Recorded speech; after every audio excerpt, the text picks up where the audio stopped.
ನಮ್ಮ ಜೊತೆ ಮುಖ್ಯಮಂತ್ರಿ ಚಂದ್ರು ಅವರಿದ್ದಾರೆ. ಸರ್, ದ್ವಾರಕೀಶ್ ಅವರ ಅಗಲಿಕೆ ಇಡೀ ಚಿತ್ರರಂಗಕ್ಕೆ ಒಂದು ತುಂಬಲಾರದಂಥ ನಷ್ಟ ಉಂಟಾಗಿದೆ ಸರ್, ಇದ್ರ ಬಗ್ಗೆ ಅದು ಬರೀ ಕಲಾವಿದನಾಗಿದ್ದರೆ ಇಷ್ಟೊಂದು ನಾವು ಯೋಚನೆ ಮಾಡೋದಾಗತ್ತಿಲ್ಲ. ಬರೀ ಕಲಾವಿದ, ಇಂಡಸ್ಟ್ರಿಯ ಎಲ್ಲ ನಿರ್ಮಾಪಕನಾಗಿ, ನಿರ್ದೇಶನಕನ, ಚಿತ್ರಕಥೆಯನ್ನು ಬರ್ಕೊಂಡಂಥವು ನಮ್ಮದಲ್ಲಿ ವ್ಯವಹಾರವನ್ನು ಮಾಡಿಕೊಂಡು, ಆಮೇಲೆ ನಾಯಕರಿಗಿಂತ ಬೇರೆ ಕಲಾವಿದರು ಕೂಡ ಶ್ರೇಷ್ಠ ಅನ್ನೋದನ್ನು ತೋರಿಸ್ಕೊಳ್ಳೋದಕ್ಕೆ ಪ್ರಯತ್ನ ಪಟ್ಟಂಥವ್ರು. ಯಾವುದೇ ನಾಯಕರಿಗೂ ಸೆಡ್ ಹೊಡೆದು ನಿಲ್ತಕ್ಕಂಥ ವ್ಯಕ್ತಿತ್ವ. ಆಮೇಲೆ ಬೇರೆ ಭಾಷೆಗಳಲ್ಲಿ ಹೆಚ್ಚು ಶ್ರೀಮಂತವಾಗಿ ದುಡ್ಡು ಖರ್ಚು ಮಾಡ್ಕೊಂಡು ಕಳ್ಕೊಂಡು ಮತ್ತು ಅದಕ್ಕೆ ಹೆಸರು ತಂದು ಕೊಟ್ಟವರು. ಒಟ್ಟು ವಿಶೇಷ ಒಂದು ರೂಪವನ್ನು ಕೊಟ್ಟಂಥವರು ದ್ವಾರಕೀಶ್ ಅವರು.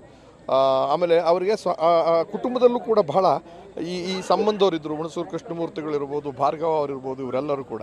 ಹಾಗಾಗಿ ಚಿಕ್ಕ ವಯಸ್ಸಿನಲ್ಲೂ ರಂಗಭೂಮಿಯಲ್ಲಿ ಸಿನಿಮಾದಲ್ಲಿ ಇದ್ದಿದ್ದರಿಂದ ಅವ್ರಿಗೆ ಹಿಡಿತ ಸಿಕ್ಕಿತ್ತು.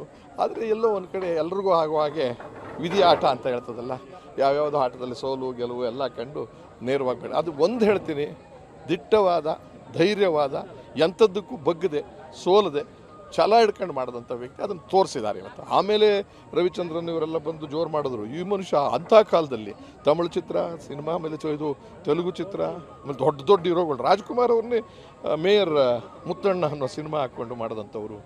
ಅದಾದಮೇಲೆ ಸಿದ್ಧಲಿಂಗಯ್ಯನವ್ರನ್ನ ಇಟ್ಕೊಂಡು ಮಾಡಿದಂಥ ಪಿಕ್ಚರು, ಇವರೇ ಮಾಡಿದಂಥದ್ದು ಆಪ್ತ ಮಿತ್ರ ಅನ್ನೋದು ಒಂದು ಇತಿಹಾಸವನ್ನು ನಿರ್ಮಾಣ ಮಾಡಿ ದೊಡ್ಡ ಆಸ್ತಿಯನ್ನು ಕಳ್ಕೊಂಡಿದ್ದೀವಿ.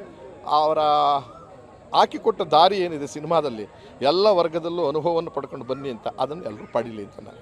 ಸರ್, ವಿದೇಶದಲ್ಲೂ ಕೂಡ ಸಿನಿಮಾವನ್ನು ನಿರ್ಮಾಣ ಮಾಡಿ ಅವತ್ತೇ ನಮ್ಮ ಕನ್ನಡ ಚಿತ್ರರಂಗದ ಕೀರ್ತಿಯನ್ನು. ಸಿನಿಮಾ ಇಲ್ಲಿ ಶೂಟಿಂಗ್ ಮಾಡೋಕ್ಕೆ ತೊಂದರೆ ಇದ್ದಂಥ ಕಾಲದಲ್ಲಿ ಮದ್ರಾಸ್ನಲ್ಲಿ ಶೂಟಿಂಗ್ ಮಾಡಬೇಕಾದ್ರೂ ಬೆಳಗ್ಗೆ ಎಲ್ಲ ಬೇರೆ ಭಾಷೆಗಳಿಗೆ ಸ್ಟುಡಿಯೋಗಳು ಕೊಡ್ತಿದ್ರು, ರಾತ್ರಿ ಹೊತ್ತು ನಮಗೆ ಕೊಡ್ತಾಯಿದ್ರು.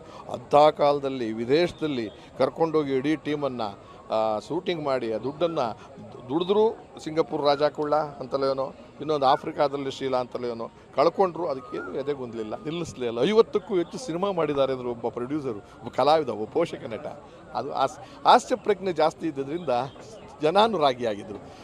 ಬಾಲಣ್ಣ, ನರಸಿಂಹರಾಜು ಇಂಥವರೆಲ್ಲ ಇದ್ರಲ್ಲ ಕಾಲದಲ್ಲಿ. ಆ ಕಾಲದಲ್ಲಿ ಶಿವರಾಮಣ್ಣ ಇವರೆಲ್ಲ ಇವರು ಬೆಳೆದು ಬಂದು ಅವ್ರನ್ನೂ ಸರಿಸಾಟಿಯಾಗಿ ನಿಂತ್ಕೊಂಡಂಥ ಒಬ್ಬ ಕಾಮಿಡಿ ಕಲಾವಿದ ಮತ್ತು ನಾಯಕರಾದರು. ಮತ್ತು ನಿಮ್ಮ ಅವರ ಒಡನಾಟ ನಿಮ್ಮ ಕಂಡಾಗೆ ಹೇಗೆ ಹೆಚ್ಚು ಚಿತ್ರಗಳಲ್ಲಿ ಇರಲಿಲ್ಲ. ಆದರೆ ನಾನು ಚಿತ್ರರಂಗಕ್ಕೆ ಬಂದಾಗ ಅವ್ರು ಆಲೆ ಪ್ರಬುದ್ಧಕ್ಕೆ ಬಂದುಬಿಟ್ಟಿದ್ರು. 12-13 ವರ್ಷ ದೊಡ್ಡವರು ನನಗಿಂತ, ಚಿಕ್ಕ ವಯಸ್ಸಲ್ಲೇ ಬಂದಿದ್ದರು.